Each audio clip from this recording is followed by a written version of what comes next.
Welcome to the Claim Hunters podcast. I am here with Sitar Bhatt, who is a managing partner with Tyson Mendes Correct. out of Seattle, Washington. Yes, out of Seattle, and I manage, we're a national law firm, so Okay. I'm lucky that I get to manage our Washington and Arizona office, but headquarters is La Jolla, California, but Okay.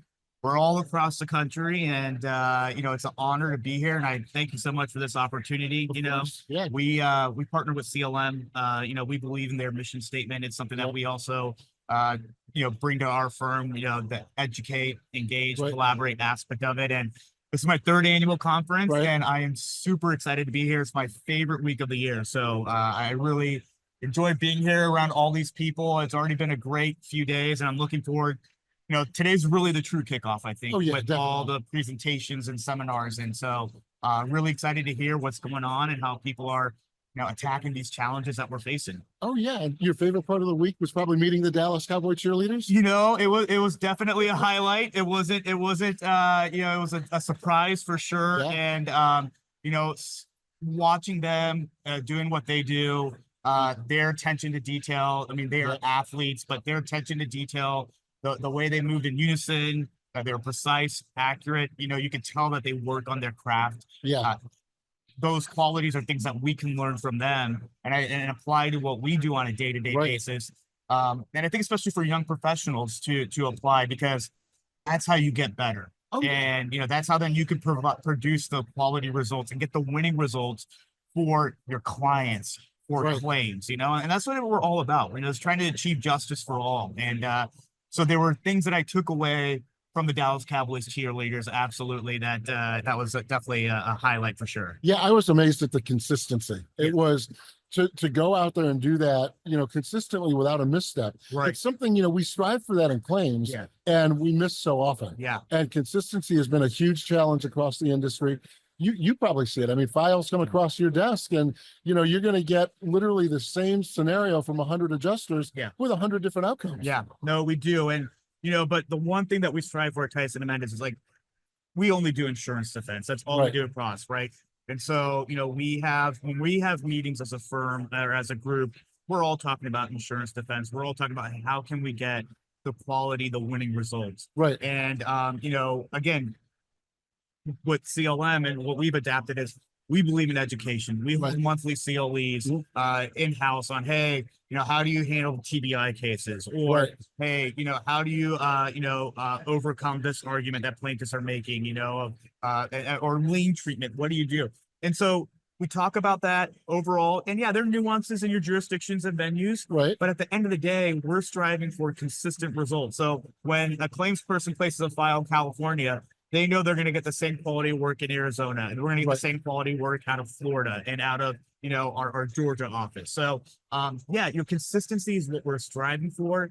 It's a challenge, but it's a challenge that I wake up excited to attack and embrace every day, because I get to interact with attorneys. And I think the one thing I love about our industry is I love working with people and getting to meet them. And, I don't know if if I'm a mentor, but I view my role as I want to help people rise and grow and develop, because that's what Bob and Pat and Casey Lynch and Lynn Allen and Jake Thalman, that's what they did for me. Right. And I feel like, hey, now it's my turn to give it back. And I want to do it for them. And not only when I do it for them, and if we get that good result, that claims professional that we're helping, who isn't a VP yet, they're getting those good wins noticed internally, and hopefully then we're helping them as well. So that, hey, we got to work together. Absolutely. That's what we try to do. Yeah, it's all about teamwork. Absolutely. I mean, that's, one of the takeaways from Darren Woodson, right? Yeah. My fellow Sun Devil alumni. Yeah. What a great player he was. Yeah. But what a great speaker. Yes. Right. And his message about excellence, pursuing excellence, the rising tide, lifts all ships. And I think that's like the partnerships that you form, with your clients. Yes. I mean, the better you do, the better they do. Absolutely. And the better investigations that they do on the front end, the better you do on the defense side of the business. Yeah. I am definitely a proponent of, and I tell this to all the claims people, I said, hey, if it's a large enough accident, just make that investment, get that data, download it, get it as soon as you can, because, by the time the case gets to us, that's probably the first question I have for you. Hey, did you get this?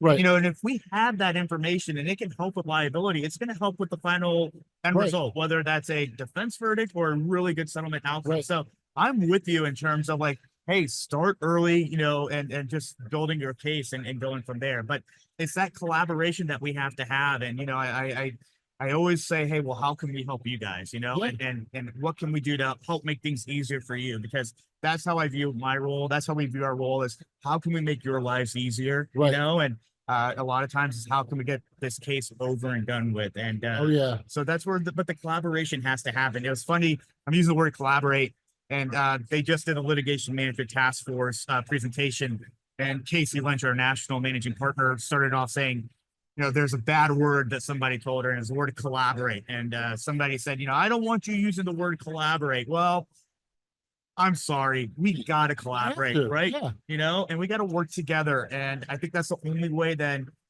we're going to be able to get the results we want to get. Look, the plaintiffs bar, they're collaborating all the time, right? You know, and that's the thing, we're running behind them. Yeah. You know, they are just using AI as an example. Yeah. Right. So the plaintiff's bar is all over AI. Yes. You have AI generated demands. You've got chatbots in place. They have databases on adjusters and companies. And I mean, they are very smart in what they do. They may not be the best attorneys all the time, but they're very good businessmen. Yeah, they are. I mean, they're, you know, brilliant in terms of how they are gathering intel. Yes. And, you know, our side, it seems to be that we're kind of reacting. Yeah. Right. And the industry as a whole has always been a little bit reactive. They take things a more cautionary approach, a risk averse industry. Yeah. Right. But we have to really catch up. Yeah. You know, and it's, you know, what we're seeing right now across the country, and you can probably elaborate on this, but, you know, just insurance fraud. Yeah. I mean, 10% of every dollar that we pay is going to pay for insurance fraud. Right. And that's outright fraud, like your staged accidents. But when you get into things like deceptive billing practices, which you probably see, upcoding and unbundling and modifier abuse, that's 1/3 of all the billings that are coming across our desk. Yes. So maybe the accident did happen, but you know what? That injury may not be related, and those bills may not be $20,000 in bills; they may be 10,000. Yeah. So you're saying you handle Arizona? I handle Arizona, and there's been a great migration from Greater Los Angeles, to Phoenix, and Los Angeles. I started my career in Los Angeles. Okay, fraud. Yeah. I mean, at that point in time, 30 years ago, the district attorney in Los Angeles estimated that 50% of all claims were fraudulent. Really? Wow. Huge number. Huge number, yeah. And you know, a lot of staged accidents. Yeah. A lot of, you know, jump-ins, bus crash, you know, 3 people on the bus. Now there's 30 claims. Right. Are you seeing that movement out to Phoenix? No, not really, not yet, but I wouldn't be surprised if that does happen because just like you said, things do migrate over from California into Arizona. So, you know, we're seeing more TBI cases. You know, it used to be fibromyalgia, then it became complex regional pain syndrome, and I think it's something else. Don't forget the TMJ. Yeah, TMJ, right? And so, you know, so we see those things, but that's why having conferences like this, it helps me because you know, what you just told me is like, oh, wow. Okay. We need to be on the lookout for this. So now with my office, we can proactively instead of reactively be like, this is going to happen. Right. What are we going to be doing so when it happens, we're ready to go, and we can just, you know, boom, you know, put the pin in that balloon and the whole thing goes away. But on the medical aspect of it, the bundling and the billing and all that stuff. And did they really need that treatment? Was it really, you know, necessary? Now we're seeing that big time in Arizona now, you know, and that's really happening. I also manage Washington, and you know, we do see some insurance fraud happening up there as well, you know, it's certainly up there. And, you know, it is a King County, especially where Seattle is a plaintiff friendly venue. But that doesn't mean just because plaintiff friendly, that as a defense industry, we need to be like, oh my God, you know, how do we get this thing to settle? You can successfully, you know, handle these cases. And but you got to be proactive in doing it. You know, you got to do, you know, you got to argue pain and suffering. You got to, you know, hey, what are we going to take responsibility for? You got to give a number, right? You got to personalize a corporate defendant. You know, those are 4 things that we do in all of our cases.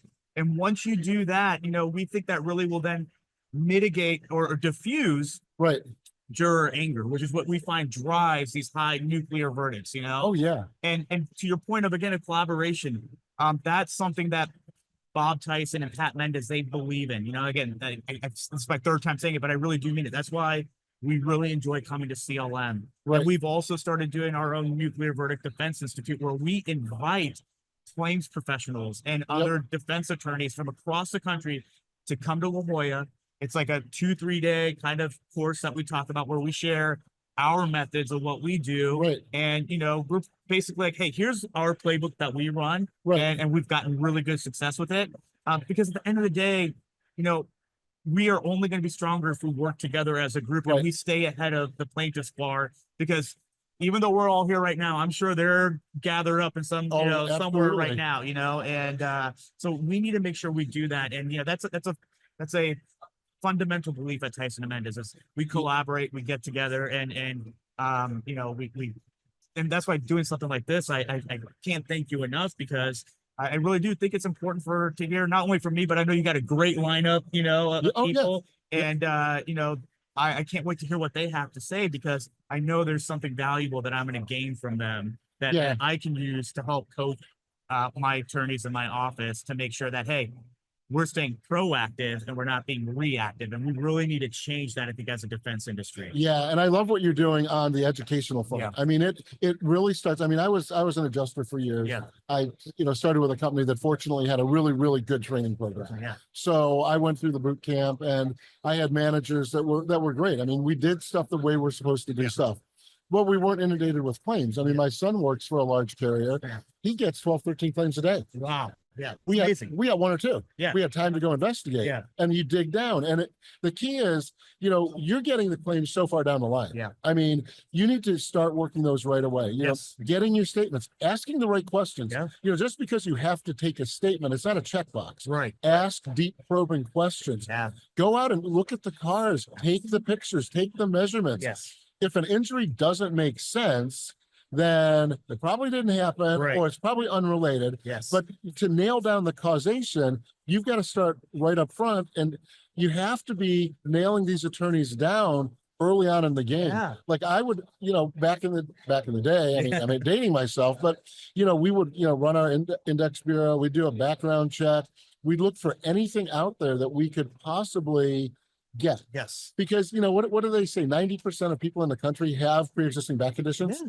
Okay, so that injury, especially if there's less than $2,000 in damage to your car, probably unrelated. Yes. And probably not even aggravated. Are you reading one of my cases on my desk right now? Because I have a case exactly like that. Low impact? Low impact, you know, very minor. And it's like, but they're sitting at close to $500,000 in medical treatment. Right. When the carrier settled with the driver of that vehicle for approximately $10,000. Right. And that's the thing is, once that attorney's invested, so that, you know, I mean, we know the game. You go to the attorney, he sends you to the doctor, signs a letter of protection, run up the bills. Once the bills are run up, it's a lot harder. And you can in most jurisdictions, you can blackboard those. Yes. So if you would have nailed the attorney down right out of the gate and said, this didn't happen, Right. I'm ordering a biomechanical engineer. Yes. I'm going to offer you right now, whatever, $2,000, and that's going to be my offer through trial. They're going to think twice. Yeah. Maybe I don't want to really run this one up. Right. Because there's enough other fish in the sea. Absolutely. No, I totally agree with you on that. And, you know, one of the things that I always tell a lot of my attorneys is, you know, a motor vehicle case, I said, hey, go to the accident site. You know, if it happened at a traffic light signal, sit through the rotation, see how the lights work. And yes, we can still order it from the city or the municipality of have there been any changes or anything, but there's something about going there and seeing it on your own. But, you know, I think a lot of it is we got to get people to get out of their homes and feeling comfortable doing those things. And, you know, that's where, you know, with young professionals, especially, I think it's like, hey, we got to coach and mentor them. And so, you know, we have a young professionals committee in our firm that we do, and we talk about all these things. And one of the things I love to do is, and it's open to everyone, all jobs, all levels of experience. And I love when our more seasoned experienced attorneys come and they tell their stories just like you did, because there's something for me to learn from there. And and again, I go back to the why. You know, millennials, younger millennials and Gen Z. And this is something I learned from, you're from LA, so you might appreciate this. You used to be from LA. You used to be from I'm LA. in Florida now. got flown out of out. there. But LA Rams coach Sean McVay, You should. he's my age. Yeah. But he believes in explaining the power of why and explaining the why to these younger Yeah. draftees that come out. And it's not just like, hey, here's a playbook, or go run this route, go do this. It's explaining, why am I having to do this? Why is this important? Right. And then the players buy in, and then you get the results. And so we need to be explaining the why to these younger attorneys, to the people on the claim side as well. And I really think that's where the experience that someone like you, the experience of the partners in our firm, is really important to share that, because once they understand the why, then they're gonna be like, okay, there's value to what I'm doing and why I'm doing it. And then you see the results. And once you see the results and you get that positive, hey, great job on it. Yeah.